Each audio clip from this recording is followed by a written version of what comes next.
So hello বন্ধুরা, ভালোবাসার ছোঁয়া বাই শুভতে দেখো আজকে আমার এটা একটা ড্রাগন গাছ। আমার বাড়িতে তোমরা আগে হয়তো দেখেছিলে কিনা জানি না, ভিডিও করার সময় আমি তখন হয়তো দেখাতে পারিনি। তো আমার এই ড্রাগন গাছটা প্রায় মানে একজনের কাছ থেকে পাওয়া আর কি। তো সেটা এভাবে লাগিয়েছিলাম, তো গাছটার খুব বড় একটা ক্ষতি হয়ে গেছিলো, যেটা এখান থেকে ও ছিঁড়ে গেছিলো, ঝড় দিয়েছিল তো ছিঁড়ে প্রায় পড়েই গিয়েছিল আর কি। তো সেই ড্রাগন গাছটাকে আমি কোনোরকমভাবে আবার এখানে জাস্ট একটা সাপোর্ট দিয়ে রেখে দিয়েছিলাম। তো তারপরে দেখো যে গাছটাতে আমি একটা জিনিস দেখাবো। এই গাছটার গোড়াতে সার তো সেরকম কিছুই দিইনি, আমি সবজি পচা জল দিয়েছিলাম। তো সেইগুলো দেওয়াতেই গাছটা এরকমভাবে অনেকটাই বেড়েছিল, অনেক বড় হয়েছিল, কারণ এপাশ থেকে যে ডালটা হয়েছিল সেই ডালটা কিন্তু খুবই মোটা আর পুষ্টিকর একটা ডাল হয়েছিল, যার জন্য সেটা হয়তো ভর রাখতে পারিনি, ছিঁড়ে পড়ে গিয়েছিল। তো সেই গাছটায় আজকে একটা মিরাকেল ঘটতে চলেছে, কি সেটা চলো তোমাদের দেখাবো। এটাই দেখো ফুল চলে এসেছে, এটা তো একটা ফুল চলে এসেছে, এটা এখনো জাস্ট ফোটেনি, আর একটা দেখো যেটা ফুটে গেছে এই মুহূর্তে। তো এটাকে এখন কি করতে হবে, এটা আমাকে পরাগ মিলন করাতে হবে, তো তার জন্য আমি এখন উপযুক্ত ব্যবস্থা নেব।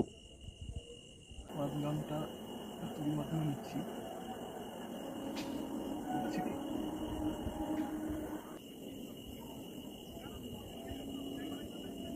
এটা হয়ে গেছে বলতে, এবার এটাকে ঢেকে রাখতে হবে, কারণ আকাশে মেঘ রয়েছে। আমার মাও সঙ্গে চলে এসেছে দেখার জন্য। যদিও কিছুটা বেরিয়ে হয়েছে, যেটাকে আমি এর সঙ্গে দিয়ে দিলাম আর কি, এখনো রয়েছে, নিচে অনেক গুঁড়ো পড়ে আছে।